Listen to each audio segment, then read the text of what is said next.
Hello students.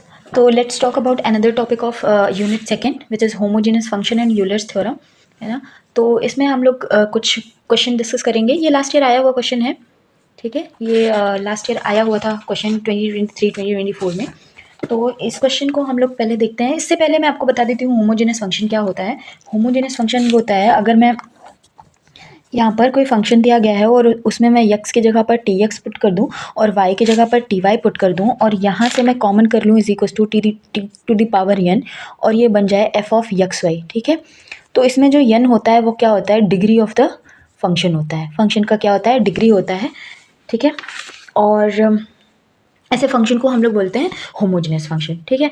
तो इसमें degree निकालना आई होप सब लोग आपको भी बता ही दिया कि हमें क्या करना होता है। एक्स की जगह पर टी एक्स और वाई के प्लेस पर टी वाई पुट करेंगे और वहाँ पर हमें t to the power n, मतलब पूरे फंक्शन में से कुछ ऐसा t to the power n something ऐसा आपको कॉमन मिल जाएगा और जो एन होगा वो क्या होगा, डिग्री ऑफ द फंक्शन होगा। तो वहाँ से हमें डिग्री पता चल जाएगी। तो हमारे गिवन फंक्शन में आपको दिख रहा होगा कि अगर हम यहाँ पर डिग्री निकालेंगे तो कितना आएगा, 2 आएगा। ऑलराइट, इसमें हमें 2 डिग्री मिलेगी।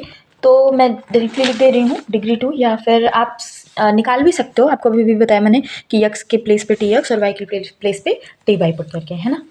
तो चलिए थोड़ा सा हम लोग इसको आगे सॉल्व करते हैं। तो डिग्री इज इक्वस टू कितना हो गया, डिग्री हमारे पास कितना है, 2 है, ठीक है। तो हमें डिग्री 2 मिल गया है। अब इसके बाद में हम इसको लिख सकते हैं homogeneous, this is a homogeneous function,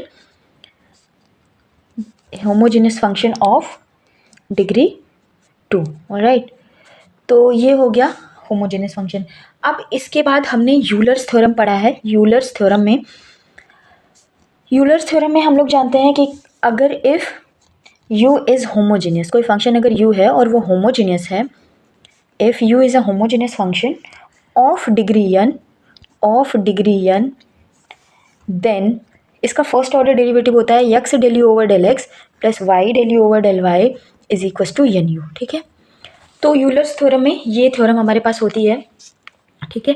तो हमें जो प्रूफ करना है फर्स्ट पार्ट में यही प्रूफ करना है, इसलिए मैंने पहला वाला यही लिखा है। तो सबसे पहले आपको पता है आपके पास एन इज इक्वस टू कितना है, 2, क्योंकि यही डिग्री को हम क्या बोलते हैं, एन बोलते हैं, अभी मैंने आपको बताया। तो इसको मैं लिख सकती हूँ which implies x del u over del x plus y del u over del y is equals to 2 into u. और यही फर्स्ट पार्ट में हमें दिखाना था डिग्री निकाल के और वहाँ पर यूलर्स थ्योरम में पुट कर देना था।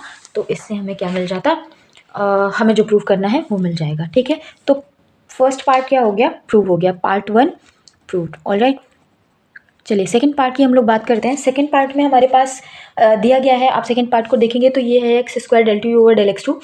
ये आपको बिल्कुल यूलर्स थ्योरम दिख रहा होगा, बस सेकंड ऑर्डर है इसमें, है ना। तो हम यहाँ पर लिखेंगे यूलर्स थ्योरम। अब जो भी लिख रहे हैं, जो भी थ्योरम, जो भी फॉर्मूला आप यूज़ करेंगे वो आप ज़रूर मेंशन करेंगे कि आप कहाँ से क्या लिख रहे हो। तो this is Euler's theorem of second order, है ना। तो आगे देखिए, तो हम लोग यहाँ पर लिखेंगे x square del two u over del x two plus y square del two u over del y two and plus 2xy del two u over del x del y, है ना, इज इक्वल टू 2u। ये होता है Euler's theorem of second order. और जिसमें कि हमें sorry ये 2u नहीं होता है, यहाँ पर होता है n माइनस 1 इंटू यू होता है ना। और हमें ये प्रूव करना है, 2u लेके आना है इसके इक्वल में। तो मुझे पता है हमारे पास n की वैल्यू कितनी है, n इज इक्वल टू 2 है, मैं पुट कर दूंगी तो यहाँ पर क्या बन जाएगा, which implies x square del two u over del x two plus y square del two u over del y two plus 2xy del two u over del x del y is equals to n की value put कर दीजिए, 2 minus 1 into you. यहाँ से क्या मिल जाएगा आपका, 2u मिल जाएगा, है ना। तो ये आप लिख सकते हो कि x square del two u over del x two plus y square, या फिर आप ऐसे लिख दो जैसे यहाँ पर लिखा हुआ है, तो 2xy del two u over del x del y plus y square del two u over del y two is equals to 2u। तो अगर आपको यूलर्स थ्योरम याद रहेगा तो आप ये प्रूफ इजीली कर पाएंगे, अदरवाइज आपको मुश्किल होगी। वैसे भी यूलर्स थ्योरम मैंने आपको इंपॉर्टेंट बताया, ये कभी कभी 2 मार्क्स में भी दोनों पूछ लिए जाते हैं। 2 मार्क्स के भी बहुत सारे छोटे छोटे क्वेश्चंस बनते हैं यहाँ से, तो इसलिए आपको यूलर्स जो भी नेमिंग थ्योरम है उनको ज़रूर याद रखना है। Part second proved. चलिए नेक्स्ट क्वेश्चन हम लोग देखते हैं। नेक्स्ट क्वेश्चन है हमारे पास, ये देखिएगा, ये भी लास्ट ईयर आया हुआ था, है ना। तो यहाँ पर लिखा है if z is equal to f of x y, कोई जेड फंक्शन है किसका, एफ ऑफ एक्स और वाई का, जिसमें एक्स इज इक्वल टू दिया है हमें u, e to the power u plus e to the power minus v, और y इज इक्वल टू दिया है e to the power minus u और minus e to the power v, then show that this, ये हमें prove करना है। तो ये पार्शियल डेरिवेटिव का क्वेश्चन है हमारे पास, है ना। ये जो पार्शियल डेरिवेटिव का ये क्वेश्चन करने से पहले मैं आपको एक बहुत छोटी सी चीज़ बता देती हूँ। हमें क्या निकालना है पहले तो आप वो नोटिस करिए। हमें निकालना है del z over del u, और क्या निकालना पड़ेगा पहले, del z over del v. इन दोनों को निकालने के बाद भी मुझे क्या करना है, ये दोनों यहाँ से जो भी क्वेश्चन बनेगा उन दोनों को माइनस करना है और फिर ये लेके आना है, ठीक है। तो इसको मैं आपको फॉर्मूला, एक चेन रूल आपने सुना होगा, है ना, चेन रूल लगाते हैं यहाँ पर। तो चेन रूल जब लगाएंगे तो ये बनता है क्या, देखिए, del z over del x, या फिर ये फॉर्मूला आपको याद ना करना पड़े इसलिए मैं आपको एक चीज़ बता देती हूँ, बहुत आसानी से आप ये क्वेश्चन कर पाएंगे, इस तरह के कोई भी क्वेश्चन कर पाएंगे। देखिए इसमें डिफ़िकल्टी क्या होती है, जैसे हमें जो जेड इज इक्वल टू दिया है एफ ऑफ एक्स वाई, और फिर हमें यक्स दिया गया है यू और वी में, वाई हमें दिया गया है यू और वी में, और हमसे पूछा जा रहा है कि जेड को डिफरेंशिएट करिए विद रिस्पेक्ट टू यू, जबकि जेड तो यक्स वाई में दिया गया है, तो हम कैसे डिफरेंशिएट कर पाएंगे। तो थोड़ा सा ये मुश्किल है ना करना, तो मैं आपको बताती हूँ कैसे करेंगे। तो हम पहले तो देखेंगे कि कौन कहाँ से क्या शुरू हो रहा है, ठीक है। तो हमने जेड लिया, सबसे पहले जो दिया गया था जेड, जेड बोल रहे हैं कि किसका फंक्शन है, यक्स और वाई का। जेड किसका फंक्शन है, यक्स और वाई का, और यक्स वाई में कौन कौन है, यू और वी है ना, यही तो है। यहाँ पर भी क्या है, यू और वी है, ठीक। तो चेन रूल बनाने से पहले आप देखिए यहाँ पर पार्शियल डिफरेंशिएशन होगा, ठीक है। कैसे होगा, देखिए, जब आप यहाँ पर लिखेंगे इन दोनों के बीच पार्शियल डिफरेंशिएशन लगेगा तो del z over del x, यहाँ पर होगा तो del z over del y, यहाँ पर होगा तो क्या होगा, del x over del u, है ना, और यहाँ पर del x over del v, और यहाँ पर डेल या वाई ओवर डेल यू, यहाँ पर del y over del v, ये निकालना रहेगा आपको, ठीक है। लेकिन पहले तो आप समझिए कि इसका क्या मतलब है, क्या है, कैसे है। ये हम एक फिगर बना लेते हैं, ट्री बना लेते हैं। इस ट्री में क्या होता है कि जो जो जिनके जिनके फंक्शन हैं उनको उनको लिखते जाइए। जैसे जेड किसका फंक्शन था, यक्स वाई का, हमने लिख लिया। जेड में कौन कौन है, यक्स वाई हमने बना लिया। फिर यक्स वाई में कौन कौन है, यू वी, हमने उनको बना लिया, ठीक है, ट्री बना लिया। अब उसके बाद में हमें पता है कि ये सब एक दूसरे से रिलेटेड है, इसलिए क्या होगा, पार्शियल डिफरेंशिएशन होगा, है ना। तो पार्शियल डिफरेंशिएशन होगा। अब निकालना क्या होता है, जब आप ट्री बनाएंगे, जब भी आप ट्री बनाएंगे तो ट्री में आपको इसका और इनका रिलेशन, इनका जो लास्ट में सबसे पहले जो आ रहा है ट्री में और सबसे लास्ट में जो आ रहा है उनका रिलेशन आपको निकालना रहता है। और वही आप देखिए, आपको प्रूफ करने के लिए यहाँ दिया गया है जेड और यू, जेड और वी।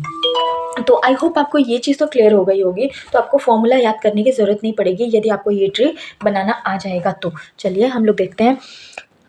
तो सबसे पहले ट्री बना लिया आपने, समझ में आ गया। उसके बाद आपको क्या करना है, जैसे ये जेड है, ये यू है, ठीक है। तो हमें यहाँ पर डेल जेड लिख लेना है, ठीक। अभी डेल एक्स को भूल जाइए, पहले डेल जेड लिख लीजिए और उसके बाद यहाँ पर नीचे लिख लीजिए डेल यू। ऐसे ही यहाँ पर डेल जेड लिख लीजिए और यहाँ पर लिख लीजिए डेल यू। ये जो ऊपर दिया गया है ना, एक बार ऊपर लिख लो, इसको नीचे, इसको ऊपर, इसको नीचे, इस तरह लिख लीजिए, ठीक। उसके बाद आप देखिए कि ये जो जेड है वो किससे किससे रिलेटेड है, यक्स और वाई से। तो यहाँ पर यक्स डेल एक्स लिख दीजिए, यहाँ पर क्या लिख दीजिए, डेल एक्स, यहाँ पर डेल वाई फिल कर दीजिए और यहाँ पर डेल वाई। तो आपको बहुत ही आसानी से, कोई भी फॉर्मूला आपको इस तरह याद नहीं करना पड़ेगा, वरना बड़े बड़े फॉर्मूले होते हैं आपको याद करना पड़ता है। चलिए नेक्स्ट मैं आपको जो ट्रिक अभी बताई हूँ वही ट्रिक मैं आपको फिर से बता रही हूँ। डेल जेड, यहाँ पे क्या लिख लेना है, डेल वी, प्लस यहाँ पर क्या लिखना है, डेल जेड, और यहाँ पर डेल वी। अब क्या बचा, यक्स और वाई, तो यहाँ पर डेल एक्स और यहाँ पर डेल वाई और डेल वाई। इस तरह आपको कभी भी फॉर्मूला याद करने की ज़रूरत नहीं पड़ेगी, आप डायरेक्टली लिख पाओगे। अब आप अपने ऊपर वाले इसमें देखिएगा किन किन चीज़ों की आपको ज़रूरत है। पहले तो आपको यक्स को यू के रिस्पेक्ट में, है ना, जिनकी जिनकी ज़रूरत है, पहले हम del z over del u निकालते हैं, ठीक है। चलिए del z over del u में सारी वैल्यूज़ हम लोग पुट करते हैं। तो सबसे पहले जेड को क्या करना है, यक्स के रिस्पेक्ट में डिफरेंशिएट करना है। तो आपको पता है कि जेड का z is function of x and y, और ये बोल रहे हैं कि जेड को डिफरेंशिएट करिए यक्स के रिस्पेक्ट में। तो ये तो अभी पॉसिबल नहीं है फिलहाल, क्योंकि सीधे सीधे कोई फंक्शन तो दिया नहीं गया है। तो मैं इसको ऐसे ही लिख ले रही हूँ, क्या, del z over del x में एज इट इज़ लिख ले रही हूँ। उसके बाद बोल रहे हैं कि यक्स को यू के रिस्पेक्ट में, यक्स इज इक्वल टू हमें दिया गया है, इसको किसके रिस्पेक्ट में डिफरेंशिएट करना है, यू के रिस्पेक्ट में। तो आपको पता है इसका डिफरेंशिएशन कितना हो जाएगा, e to the power you, और ये तो कांस्टेंट की तरह ट्रीट होगा, तो ये तो कितना हो जाएगा, 0, है ना। आगे देखिए, डेल जेड कह रहे हैं जेड को वाई के रिस्पेक्ट में, इसका भी डिफरेंशिएशन आप कर नहीं पाएंगे क्योंकि कोई फंक्शन दिया नहीं गया है, तो हम इसको ऐसे ही लिख लेंगे। यहाँ पर यू को क्या, वाई को क्या करना है, यू के रिस्पेक्ट में, तो ये रहा वाई, इसको यू के रिस्पेक्ट में करेंगे तो कितना आ जाएगा, वाई को यू के रिस्पेक्ट में करेंगे तो e to the power minus u का कितना होगा, minus e to the power minus का यू, है ना। और बस क्योंकि वी के रिस्पेक्ट में करेंगे तो ये क्या हो जाएगा, ज़ीरो हो जाएगा, खत्म हो गया। इसको हम लोग इक्वेशन नंबर 1 बना देते हैं। सेकंड बात करते हैं del z over del v की। Del z over del v में देखिए यहाँ पर similarly del z over del x, तो मैं जेड को अगेन एक्स के रिस्पेक्ट में डिफरेंशिएट नहीं कर पाऊंगी, तो मैं ऐसे ही लिख ले रही हूँ। यक्स को वी के रिस्पेक्ट में करना है, ये रहा यक्स, इसको वी के रिस्पेक्ट में करेंगे तो कितना आएगा, minus e to the power minus v, और ई की पावर यू का differentiation is 0। Next del z over del y, again हम इसको एज इट इज़ लिख लेंगे। तो यहाँ पर डिफरेंशिएट करेंगे y को v के रिस्पेक्ट में, अब तो ये रहा y, इसको v के रिस्पेक्ट में डिफरेंशिएट करिए, तो v के रिस्पेक्ट में जब आप डिफरेंशिएट करोगे तो ये तो 0 हो जाएगा। पार्शियल डिफरेंशिएशन में यही तो होता है, जिनके रिस्पेक्ट में डिफरेंशिएशन कर रहे होते हैं उनके अलावा सबको कैसे ट्रीट करते हैं, कांस्टेंट की तरह, और सारे कांस्टेंट का डिफरेंशिएशन कितना होता है, 0। तो इसके लिए क्या हो जाएगा, 0। और यहाँ पर हम किसके रिस्पेक्ट में कर रहे हैं, v के रिस्पेक्ट में, तो ये हो जाएगा minus e to the power v, यही तो बनेगा। इसको इक्वेशन नंबर 2 बना लीजिए। अब अकॉर्डिंग टू क्वेश्चन क्या कह रहा है, क्वेश्चन के अकॉर्डिंग हमें कह रहा है कि del z first minus second कर दो, है ना। फर्स्ट माइनस सेकेंड करोगे तो del z over del u minus del z over del v is equal to, इनको माइनस कर लीजिए, यहाँ से बन जाएगा डेल जे, इसको आगे लिख लीजिए, e to the power u del z over del x minus e to the power minus u del z over del y, और यहाँ पर आप माइनस का सिंबल लगाओ और ब्रैकेट में लिख लो, कितना हो जाएगा, minus e to the power minus v del z over del x minus e to the power v del z over del y, bracket close. अब ब्रैकेट ओपन कर लीजिए, तो e to the power u del z over del x, यहाँ पर minus e to the power minus u del z over del y, और ये कितना हो जाएगा, plus e to the power minus v del z over del x, यहाँ पर भी हो जाएगा plus e to the power v del z over del y, यही तो हो जाएगा, है ना। अब आप देखो कि ये del z over del x यहाँ पे है और ये यहाँ पे, इन दोनों में del z over del x common है ना। तो del z over del x अगर मैं कॉमन करूँगी तो क्या बन जाएगा, del z over del x मैंने कॉमन कर लिया इसमें से, तो ये बन गया e to the power u plus e to the power minus का वी, है ना। इन दोनों में से अगर आप कॉमन करोगे क्या, प्लस का del z over del y common करोगे तो ये बच जाएगा e to the power v minus e to the power minus u, यही तो रिमेन होगा। अब आप अपने क्वेश्चन में ध्यान से देखिए, यहाँ पर हमें दिया गया था since x is equal to कितना था, e to the power u plus e to the power minus v, and y is equal to कितना था, e to the power minus u and हाँ y e to the power minus u minus e to the power v, यही तो था हमारे पास। तो मैं इसको लिख सकती हूँ del z over del u minus del z over del v. अब देखो यहाँ पर मैं लिख सकती हूँ del z over del x, ये तो सीधे सीधे क्या है, यक्स ही तो है, ये देखिए ये यक्स की वैल्यू है, तो मैं यहाँ पर यक्स लिख दे रही हूँ। आगे देखिए, अगर मैं इसमें से माइनस कॉमन कर लूँ तो ये बन जाएगा del z over del y, और ये बन जाएगा e to the power minus u minus e to the power v, और ये x del z over del x हो गया, और यहाँ पर minus del z over del y हो गया, और ये वैल्यू किसकी है, ये वाली वैल्यू किसकी है, ऊपर वाई की वैल्यू है ना, तो ये हो जाएगा क्या, वाई। और यही तो आपको प्रूफ करना था, del z over del u del z over del, ये वी है sorry, del z over del u minus del z over del v is equal to x del z over del x minus का y del z over del y, hence proved. यही हमें prove करना था। Thank you so much for watching this video. Please do like share and subscribe my channel.